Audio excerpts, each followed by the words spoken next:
Yo, what's up, guys? Welcome to another episode of the Next Level Mindset Podcast. This is your host, Timothy Gross, and we got a special guest today. I'm gonna just let him introduce himself. Hey guys, I'm CEO Jared Harris here in Memphis, Tennessee. Happy to join you guys on this adventure that you're starting out on, and I am really happy to be your first guest. So, Jared, just tell us a little bit about your upcoming and how you got where you are today. I born and raised in Memphis, Tennessee, of course. Grew up here. Spent most of my life here. Started a car dealership in 2010. Ran that until 2018.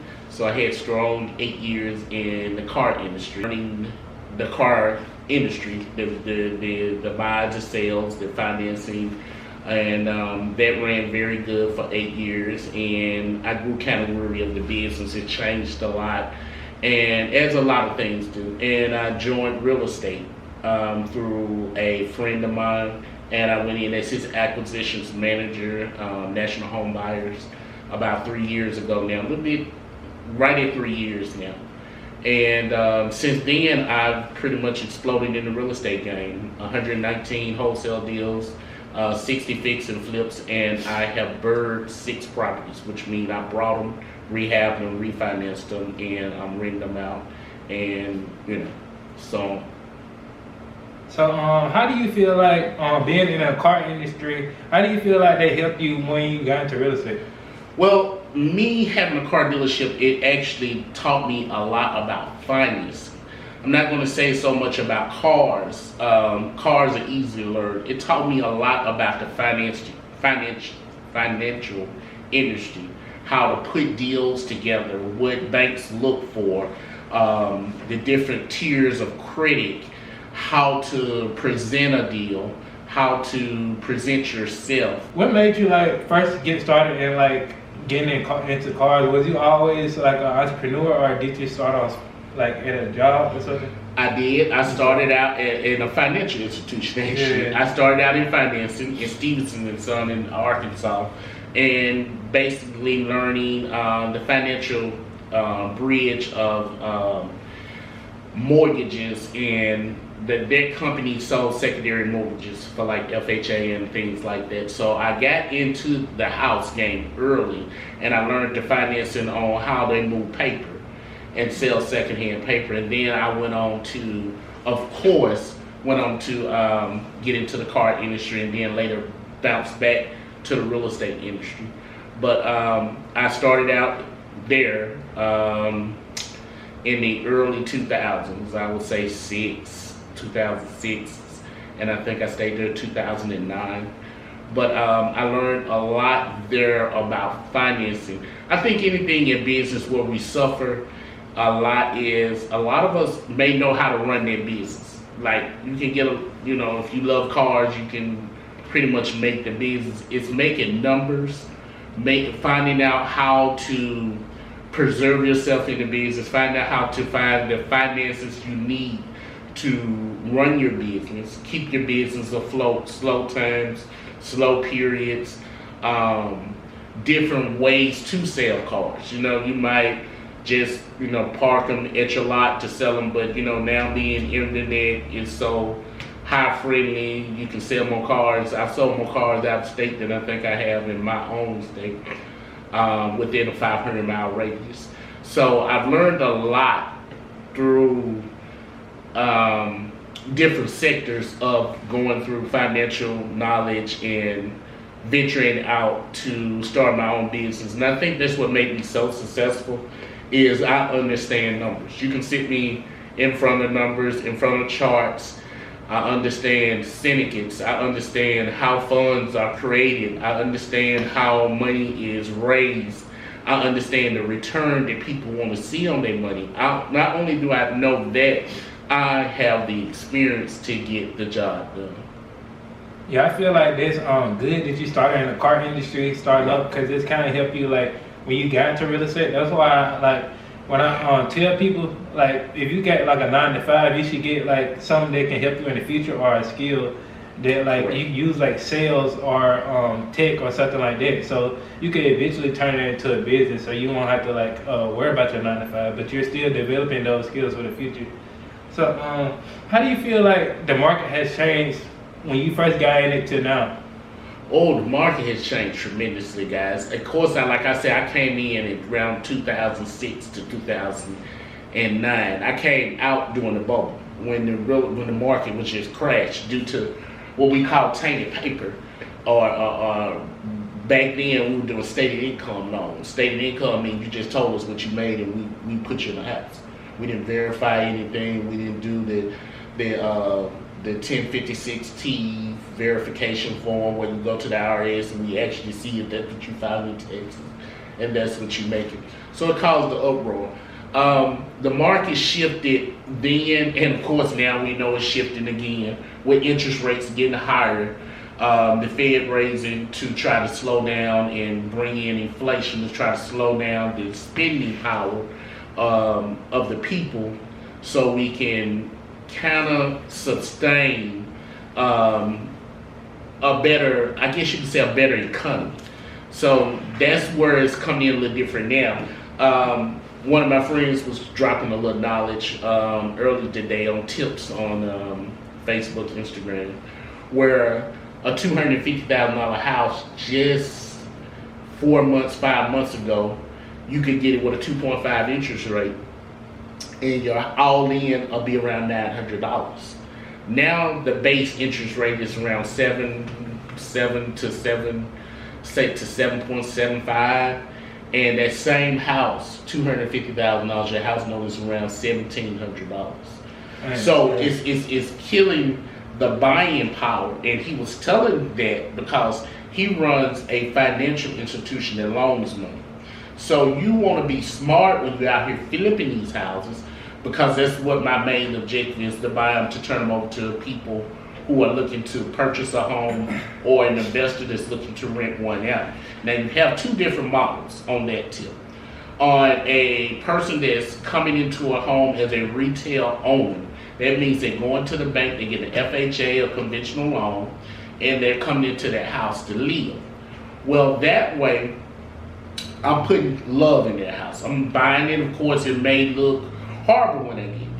You know, it may be the horrible, usually it is the horriblest looking house on the street. So I'm cosmetic, fixing it, I'm repairing all rotten wood on the exterior, coming back with a fresh coat of paint, sometimes putting windows in it. I redo the whole inside, flooring, tubs, tile in the bathroom, new sockets, new light switches, fixtures, you name it, everything pretty much in that house, HVAC, roof, is pretty much new when the new consumer decides to purchase it. When they give it, I'm giving them a home that's pretty much going to be maintenance free for the first 10 years of their life, other than maybe a small hiccup here and there, you know, clogged plumbing or something like that. But major things like HVAC and things that can cost you a lot of money, I usually take those and just put brand new systems in. Brand new HVAC system, brand new hot water tanks and things like that, to kind of like push that burden off the new buyer. All right. Say I was wanting to get into real estate. I want to get a fix and flip. How much money would you recommend somebody to save up, or what would you recommend the first step for them to do to first get into real estate? I would really suggest wholesale. And this is why I would suggest wholesale. I know everybody likes the glamour or the fix and flip because it looks glamorous, but guys, it comes with a lot of headaches. It comes with a lot of miscalculation. Even me, with now 60 under my belt in the last, I started this fix and flip journey in May of 2020. So I'm right at 30 plus months in the fix and flip game. With 60 projects under my belt, I still make calculations. Theft, I'm in a city where high theft is HVAC units, copper.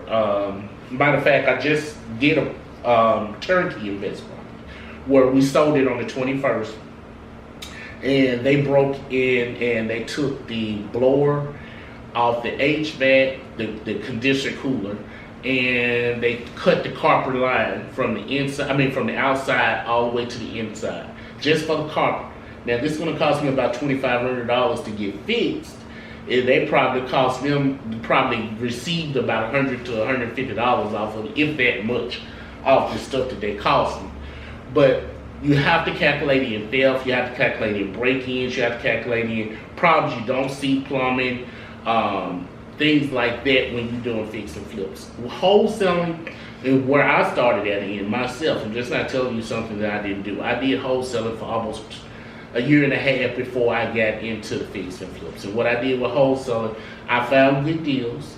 I reassigned them for people that wanted to fix and flip and had that experience, and they fixed and flips. And in between the time, I made anywhere from $2,500 to $25,000. 35 being my highest wholesale assignment, right? 37 actually, to be honest. 37,000 is my highest assignment fee.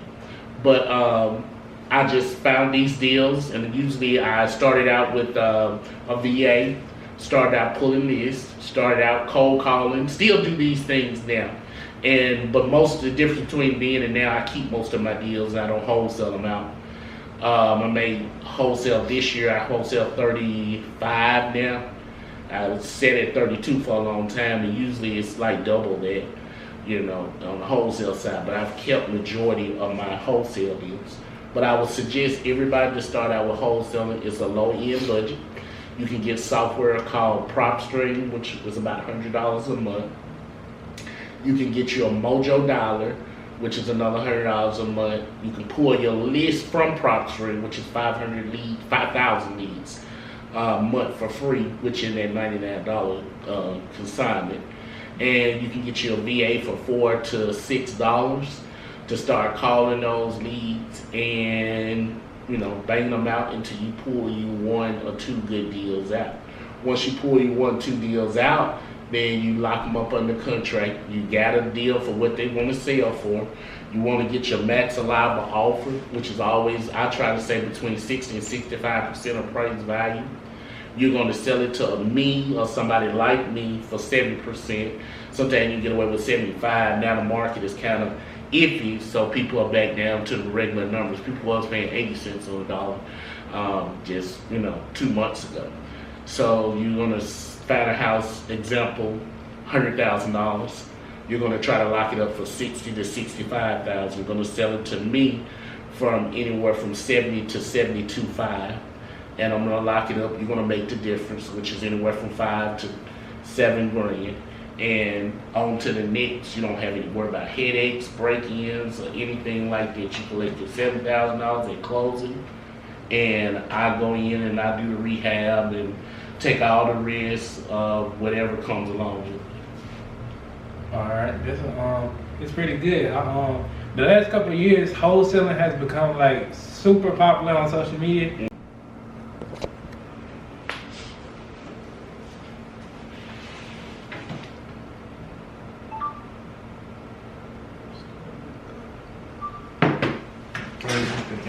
Okay. Yeah, so will we see wholesale drop off a little bit? Yeah, probably a lot of people will, go another route. And then you got a lot of people that make their living doing this. I got a lot of friends that do 200, 300, 400 of these. I got friends that do them in different markets. I did 90% of my wholesale, 98% of my wholesale in my city. I got friends that do it in Philadelphia, New York, different places, and this is where they make their living. And they do hundreds and hundreds of thousands a month. Maybe 20 to 30 deals a month, 300 of them a year.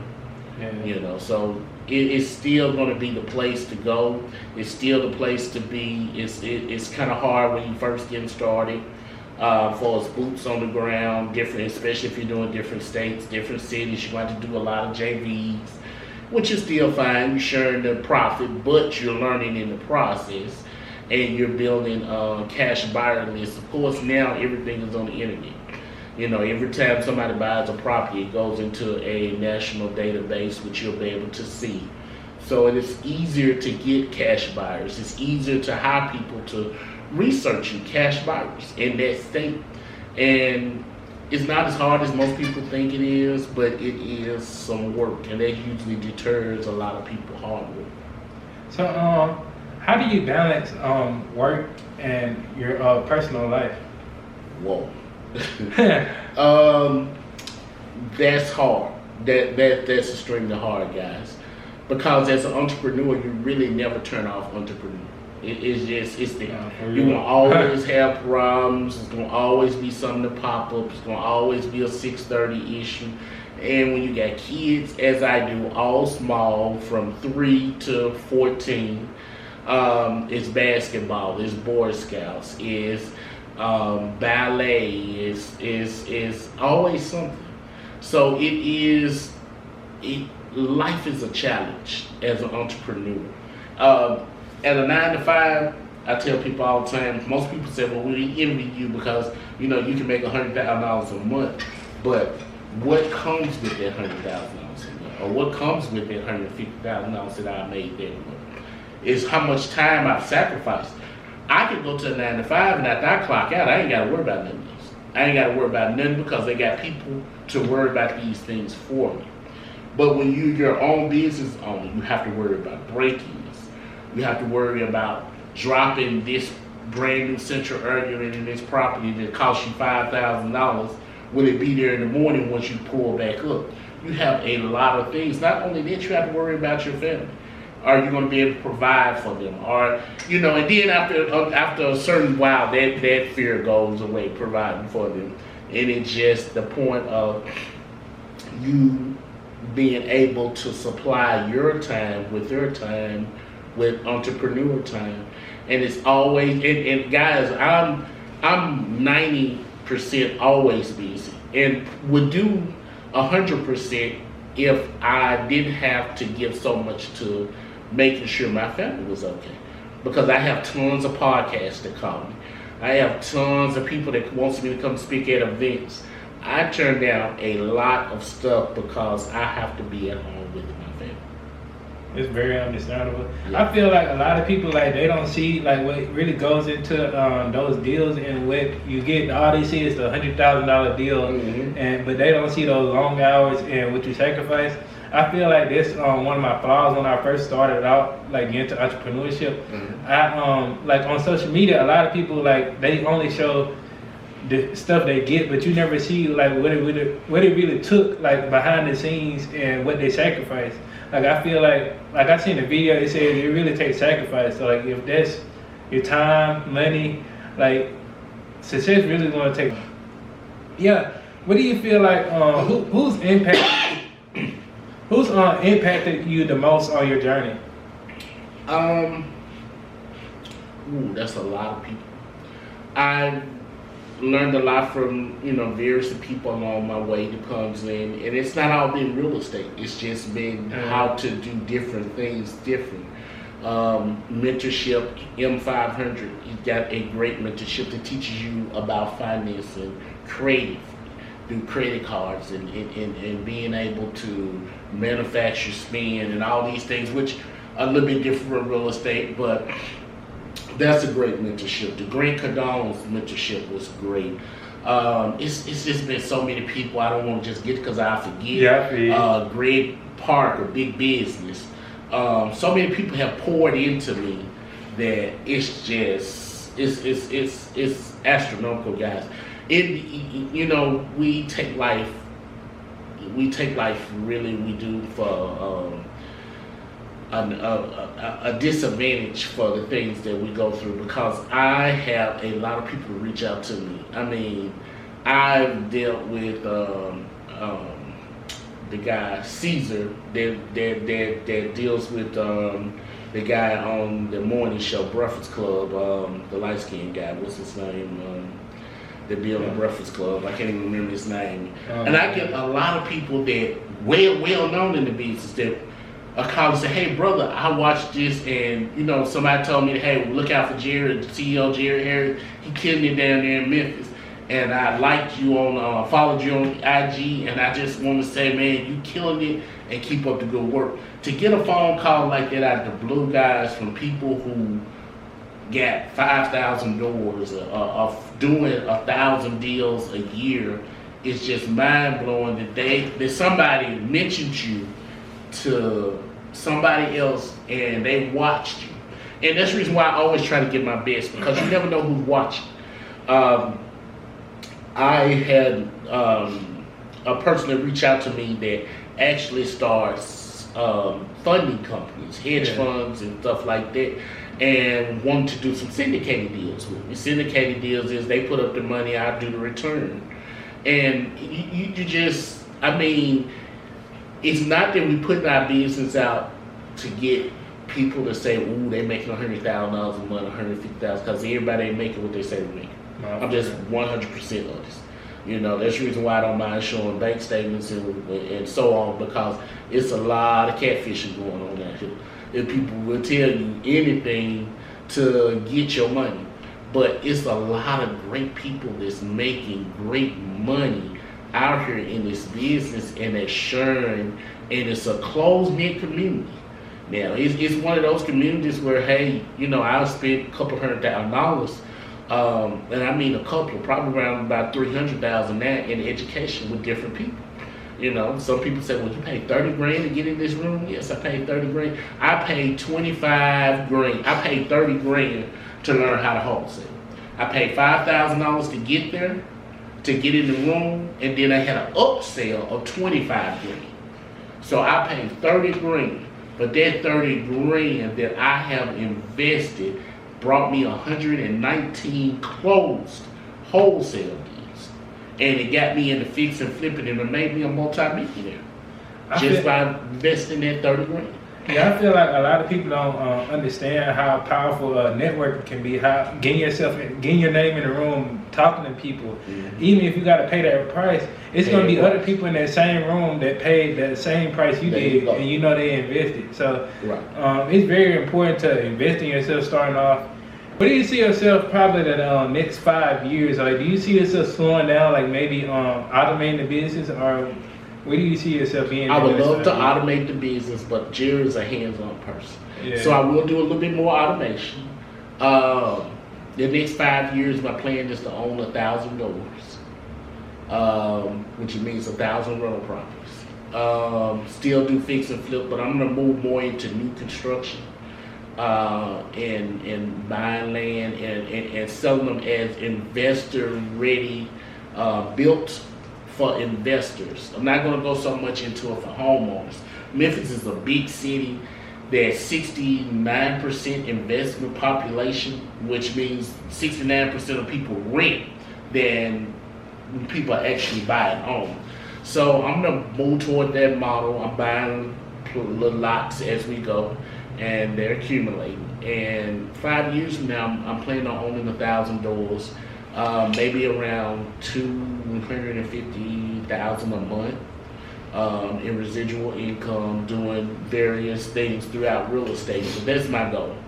Do you feel like real estate could be a part-time thing, or do you feel like you would have to go all in to really get the return? Definitely could be a part-time thing. Definitely could be. You could be an agent. You can go get your real estate license, become an agent.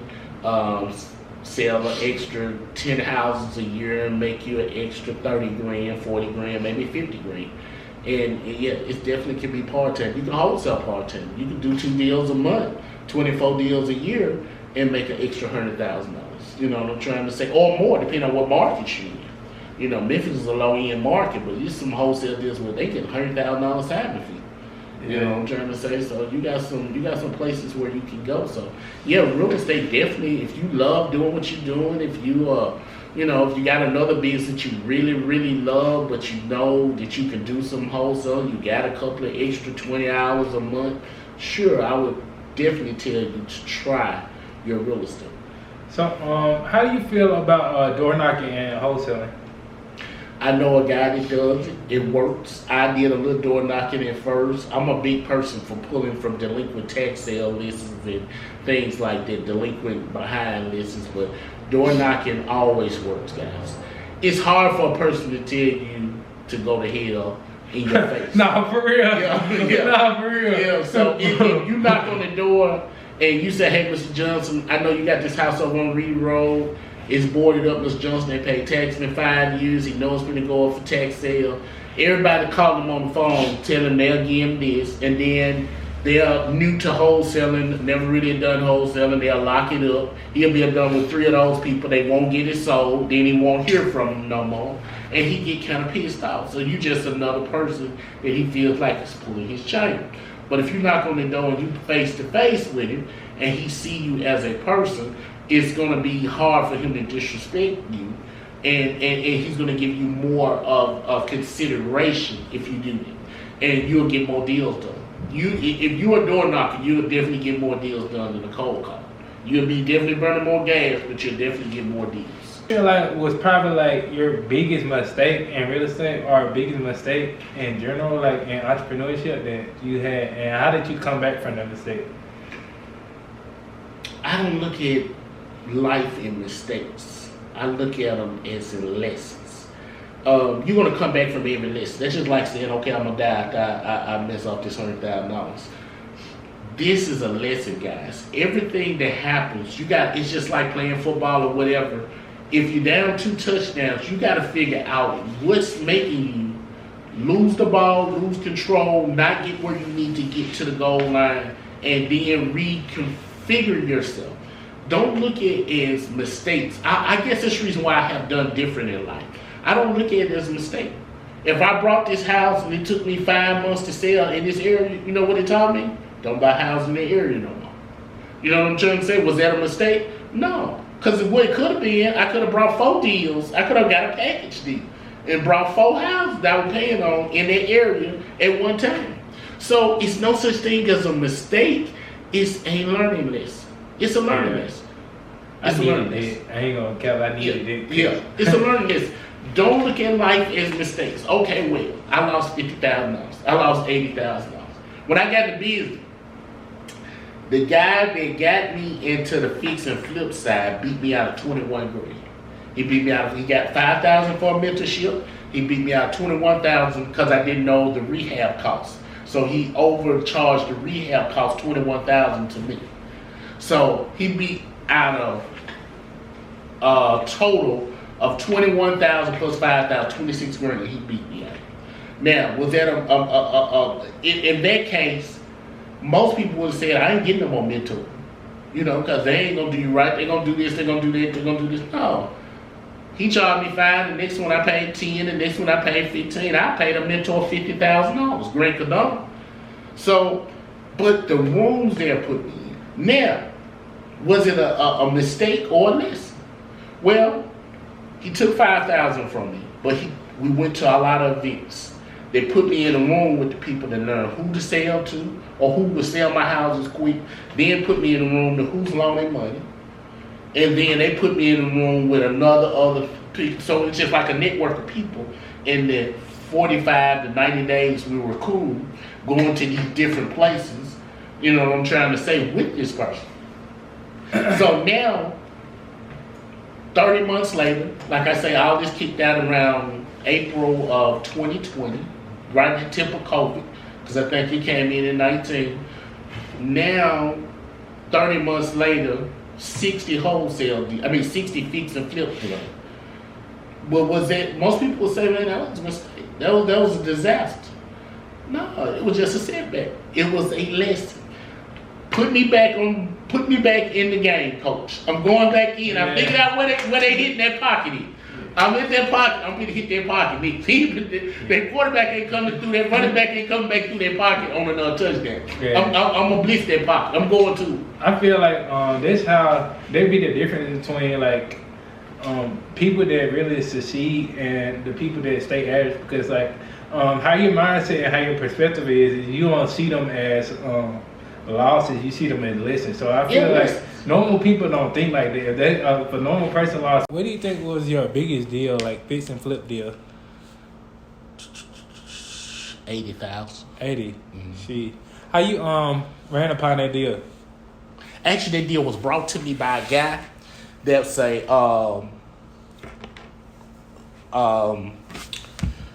General contractor. I'm sorry, I lost my words there for a second. But general contractor, we didn't work out too well.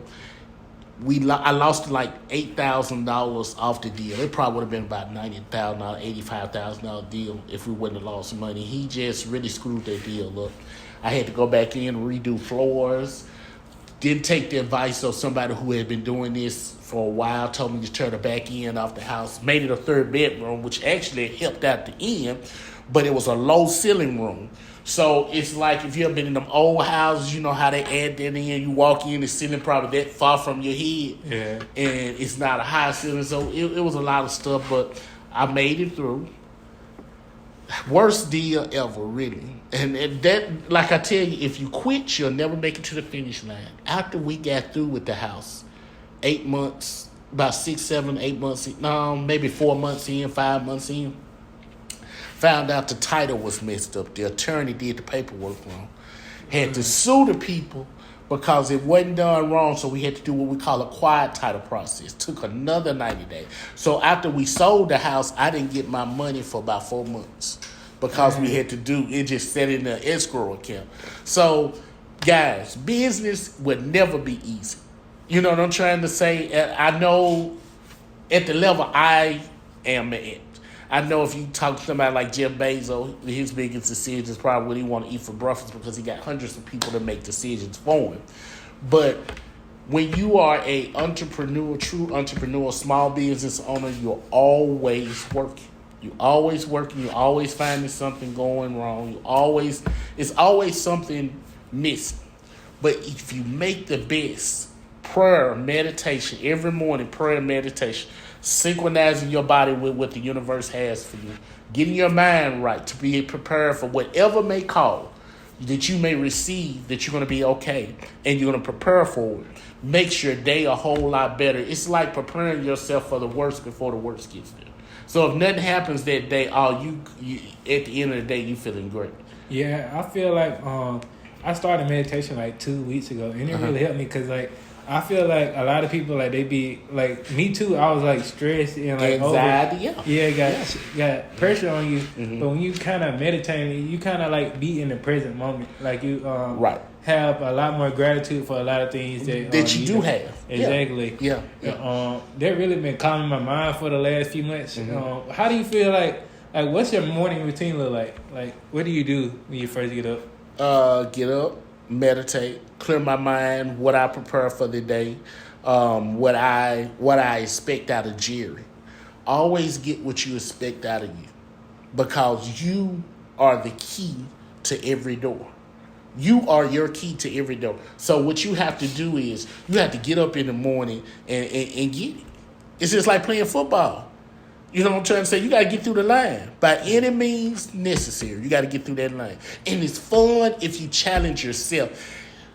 You got to learn how to love yourself so much where you challenge yourself, where it's just like hanging out with your partners because you have so much fun with yourself. A lot of people don't learn self-love enough to know, okay, I'm going to fail. I'm going to fall down on my knees. I'm going to have to get back up, dust myself off, and I'm going to fall again. I'm going to get knocked on my butt. Some people going to cross me. I'm going to bump my head a couple of times. So people going to mess me out of some money. But at the end, it's all going to be worth it because I'm putting in my hard work, my value. I know my value. So the Bible said, whatever a man sow, he reap. So as long as your intentions are pure, whatever you put into the ground, it's got to reap the fruit you put in the ground. Don't worry about nobody else do to you. You know what I'm trying to say? Karma is real. While you're out here trying to get them, you tame what you putting in the ground. So you got to worry about, okay, he got me. Let me move on. I ain't going to think about it no more. And let me go get this. You know what I'm trying to say that I got to go get. So your biggest thing is in the morning, preparation with you. At night, you need to say what you need for tomorrow morning. You need to say, I'm going to get up tomorrow morning. If I'm going to work out, I'm going to go work out 30 minutes. I'm going to come back. I'm going to meditate 15 to 20 minutes. Just a light meditation. Put you some light. Sometimes it don't have to be that old waterfall music. It can be your favorite slow song. Yeah. You know what I'm trying to say? See yourself there. See yourself. People that say they can't do this, you're really not trying. You got to see yourself there. They say faith the grain of a mustard seed. You got to absolutely know. This is my thing. You don't know. Most people don't know that God is actually real. You can't tell me nobody has seen it. If it is, I need to talk to him. You know what I'm trying to say? Only thing you know is his presence is real. You can feel his presence if you put yourself around it. You got to feel the presence of what you want every morning, every night. You got to go to sleep. Get you some meditation. I got tons of meditation books. I go to sleep with. You know what I'm trying to say? Hour long and what you call they call it hypnosis meditation books. Prosperity, all of this. Speak this on your life. After a while, I don't know if there's something that, because you're a younger person, the old people you say he faking it till he make it. Yeah. Eventually, you're going to start believing this stuff so much that you going to open the door and it's going to be there. You know what I'm trying to say? Because you're brought into fruition. You're prayed it in. Life is about the choices you make. You can have anything. If you want to drive a Bentley, you can drive a Bentley. You can't tell me you can't. I have started from nothing. Have went through a lot of trials and tribulations in this life to make the type of money and can show the type of money that I make. It's literally crazy. It's literally crazy. Money just falls in. I just had a contract to hit just a few minutes ago. $35,000 I'm going to sell a house. It's just like that. But I've been meditating. Now, the house been sitting for 2-3 weeks now. It's been finished. But I've been meditating. Because I said, Lord, it ain't never took this long to sell a house through the company I sell it through. But you got to keep your mind right. Keep your mind right. Stay away from negative people. Focus. Get you vision boards. Whatever it takes. Yeah. You know what I'm trying to say? Get you some vision boards. Post your little stuff up. Focus on this stuff. If you want to do some real estate, go out and don't knock. For whatever a man sows shall he reap. You got to go after it. Because see, if that's all a lie, that means the Bible is a lie. That means God's word is a lie. Because all of it is biblically. We just choose. So now it's a lot of people take biblical terms and want to call it the way of the universe and all of this type of stuff, but it's biblical. The Bible speaks of everything that Jesus went up on Mount Everest to meditate. He left what might just say disciplines back there. The disciples back there, but he went up to meditate. Mm-hmm. He went up to meditate. Why? Because he needed to hear from his Father. He knew what he was going to get ready to go through. So he had to prepare himself. Prepare yourself for your journey. It's a journey. It's not going to be easy. But one day you will wake up. If you stay consistent, and what much is given, much is required. If you stay consistent, I promise you, you'll wake up to a banging t-shirt brand, real estate deals. And it's going to spook you because even though now it seems like it's taking forever, when that Thursday morning you wake up and somebody called you and say, hey, look, we want to do some deals with you on your t-shirt brand, merchandise. We love it. We're going to advance you $100,000. We're going to advance you $100 million. We're going to advance you $10,000. It's going to seem like God is this real. And it's going, I mean, from that day on, it's uphill. But it's just like now you taking everything up the hill by yourself. You got to believe in yourself. You got to have people. You got to encourage yourself. You got to encourage yourself. It's a lot of times I'm married, and I go through different stages in life where I get, I feel like, Lord, I'm the only one that provides my family. You know what I'm trying to say? So even though my wife believes in me, encourages me, and everything, sometimes I fall short of her encouragement. So I have to always feel like I'm taking a load up a hill, but I'm at the top of the hill now. I ain't pushed the cart over and let it roll all the way down to the bottom, but I'm at the top. I can see what I need to see. And it's coming. That's what I try to tell you. It get hard, man. I can tell you some stories. It get hard.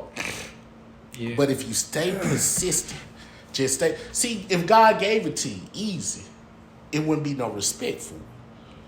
But you knew what you had to get. You're going to respect it. You're not going to let nobody elf you out of it. You're not going to let nobody con you out of it. You're not going to let nobody screw you out of it. You're going to have a respect for it just like you would have a respect for your parents.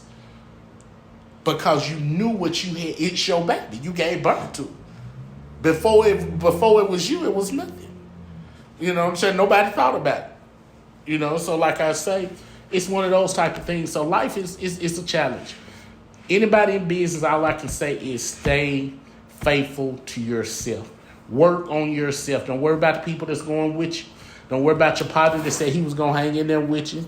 Don't worry about your cousin who say you crazy. Go by yourself.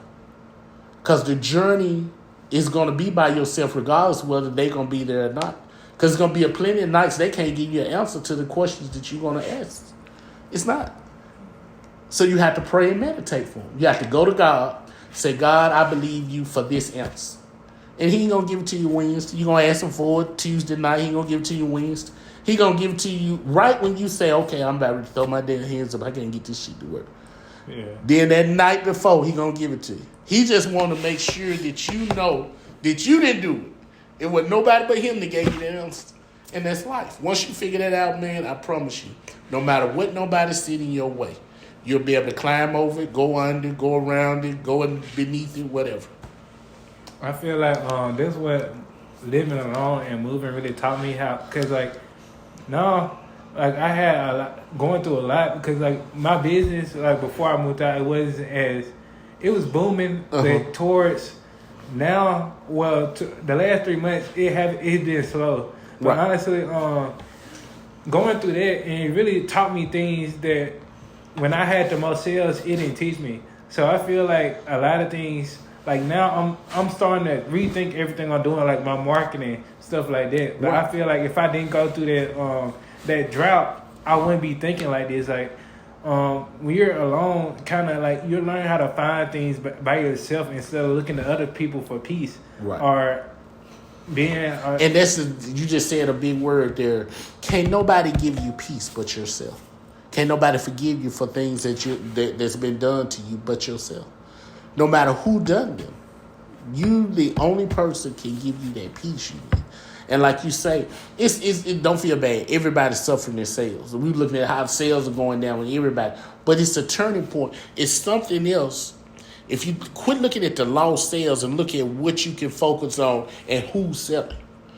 Because if they're selling, it's something they can do. You can tweak to catch their bandwagon. That's the reason why my biggest thing that I've learned in business is that I can't learn everything. I learned finances that help me be able to market out great deals. But if I want to do courses, if I want to do this, if I want to do all these other things, I got to go to other people that specialize in. You see what I'm saying? And that's what I tell you. So this may be telling you, okay, now it's time to open up a window to get you a Facebook ad manager, to get you a YouTube ad manager, to get you out there, to get you one person just sponsor your stuff, to say, yeah, man, I work so. So you can get this one person that sponsors you. You know, a lot of us will support us. True enough, it's always said that my people, we kind of shake it, but it's a lot of good people out there that will support you. You get in these rooms and start traveling and get in these rooms, it'll be like, yeah, bro, throw me a sweater. I put it on when I do my interviews. Hey, yeah, I'm wearing so-and-so sweater. That sweater, that one shout out to you may get you $50,000 in sales. So it's just don't never lose that thing, and always keep your stuff with you. Always keep at least 2 or 3 things in your truck. You can get somebody. You know what I'm trying to say? Because you never know where they are. Even though you don't know them, you never know where they are. Yeah, that's why I feel like influencer marketing. It does. Like this influencer marketing. When I did my biggest month, that's the month I had the most influencer marketers. I kind of backed off that, but now I'm really starting to dive back into it because like you don't even have to be a celebrity. Like you can be like have 3,000 on TikTok. If I post a video, or they post a video and they get 10,000, or say you can have a 3,000 account on TikTok and get 1 million views.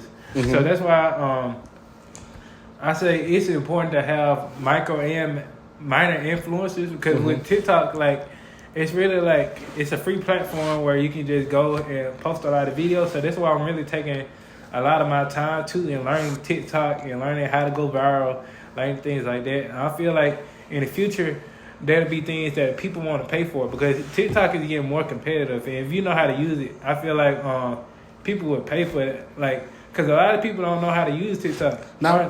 Me. Yeah, We just exactly. talked about that. I don't know how you know this stuff.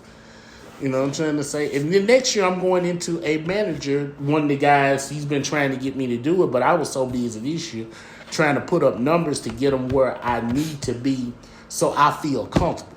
Yeah. Once you get at that 7-figure mark, you comfortable. Then you can put on your house shoes and walk around and say, oh, hell, I ain't going to work today. I ain't going to work tomorrow. But no, just all joking aside is life is a journey. It's a roadmap. And it's just like taking a navigation system. There's always going to be an accident somewhere. There's always going to be a detour somewhere. There's always going to be somebody going to want to throw you off your game. But if you stay centered and you stay peaceful and you learn that who you are, a person can actually... Because, I used to wonder when Dr. Martin Luther King said somebody smack you, turn the other cheek. I'm like, I don't know what Bible he was reading. He was reading what the Bible for the back for real. Because what is smack me is old and Bob's around here. But once you get that inner peace, I have been at the point where I have focused and I've maybe cut somebody off driving and they natural bone cussed and pulled up beside me and all that type of stuff. And I just smiled and say, I'm sorry.